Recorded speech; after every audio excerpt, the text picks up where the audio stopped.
Hello, David. Hello, Nadira. Can you help us understand what is risk culture? Where does it come from? It's a very important question because risk culture, the term is used quite often, but it's a bit fuzzy, it's not very well defined, and people are not quite sure what it is. And if you don't know what it is, then you can't work on developing it, you don't know what a good one looks like. So let's start with the base term of culture. What is culture? Culture is defined by academics and philosophers in quite complex terms. We can do better than that. We can have a simpler definition. So we can define culture as the values and beliefs and knowledge and understanding shared by a group of people with a common purpose. So culture is always group-oriented. You can't have a culture on your own, and neither can I. But as a risk management office, we can have a risk management office culture. Or we could have a corporate culture. Or we could have a team culture. We could have a tennis club culture. We could have a family culture. We could have a national culture. Because these are groups of people with a shared interest, with a common interest. So we can share values and beliefs and knowledge and understanding. Now, risk culture is a particular variety or instance of culture. So it's the values and beliefs, knowledge and understanding about risk, shared by a group of people with a common purpose. So we can apply it to a corporation or an institution or an organization. We can see that a whole organization might have a risk culture, a set of shared values, beliefs, knowledge and understanding about risk.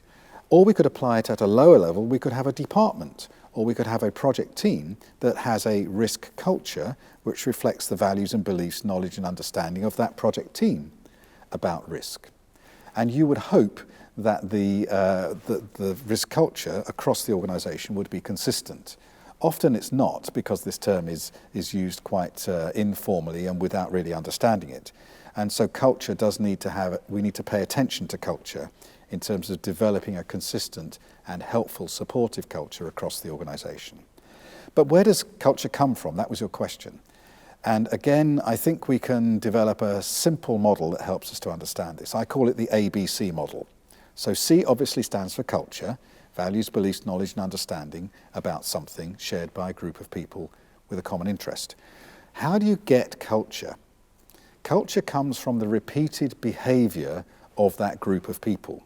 So if we constantly do the same type of thing in relation to the area that we're interested in, we constantly repeat this behavior, it will develop into a culture. This is the way we do things around here.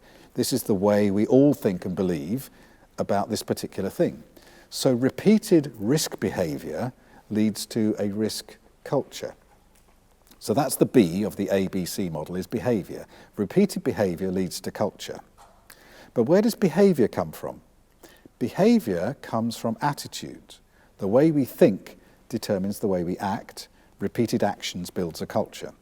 So the A of the ABC model is attitude, the way we think about risk, our chosen position towards it, driven by our values and beliefs. And we talked earlier on about how values and beliefs of individuals and societies affect our attitudes.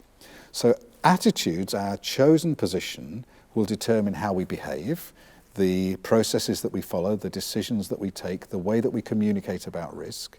So the way we think about it, attitudes, affects the way we behave towards it, behaviors, and repeating those behaviors over time develops culture. But it's not just A, B, C, 1, 2, 3 and finish. Culture has a feedback effect on both the way that we think and the way that we act. So the ABC model has two feedback loops. Culture informs our attitudes because we develop a shared set of values and beliefs and knowledge and understanding, and those values and beliefs help us to form our chosen attitudes. And culture also determines our behavior. So it influences onto the C to B as well. So we behave in a particular way because of the knowledge and understanding within our culture. So we have attitudes to risk determine our behavior towards risk. Our repeated risk behavior builds risk culture. Risk culture in turn influences our attitudes and influences our behavior. And then you have a cycle. And of course you can have a good cycle or a bad cycle. If you have a bad cycle, you might have inappropriate attitudes towards risk. You choose to be too risk averse or too risk seeking, which we talked about earlier. And that leads to behavior which is not effective, which doesn't help you achieve your goals, which builds a culture of values and beliefs about risk, that risk management doesn't work, that risk is not important, that it's not relevant.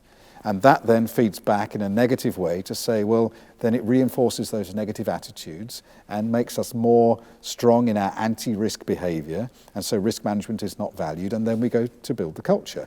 You have a negative loop. Or we could have a positive loop. If we think right about risk in our attitudes, it means that our behavior towards risk will be effective. Risk management will work in practice, we'll value it, which develops a culture of values and beliefs and knowledge and understanding about risk, which says, actually, risk is really important. And the way we manage it determines the success or failure of our business. We need to give this attention and action, which then forms our attitudes. It reinforces a positive attitude, which gives us good behavior, which builds a strong culture. So you can see that these things are related together in either a bad way or a good way. But risk culture comes from repeated behavior, which comes from the way we think about risk. David, what would be the characteristics of a positive risk culture or an ideal risk culture? Well, then we have a recognition of the value of risk. We see that risk is important in terms of the achievement of our objectives as an organization, or as a department, or as a project team, or whatever, or as a family, or as a society, remembering that culture exists within any group of people with a common purpose. So a good risk culture says this is an important area that helps us achieve our goals. It means that we would then value risk management. We would give it the attention, the resources, the effort, the time, the money that is needed to do it properly. We would train our people to be risk aware, to be risk competent. We would make sure that it's done well and that we use the results. We would not be afraid of risk. We would recognize that some risk is helpful and positive, as well as other risk being negative and unhelpful. And so we would seek to minimize the unhelpful risks and maximize the helpful risks. So it is a much more balanced view of risk that says it is important, there are things out there, uncertainties that matter, that could affect us, but we can do something about it, and we will do something about it, and we'll make sure that we improve the way we do it consistently over time. That's a good risk culture. Thank you very much, David. Thank you.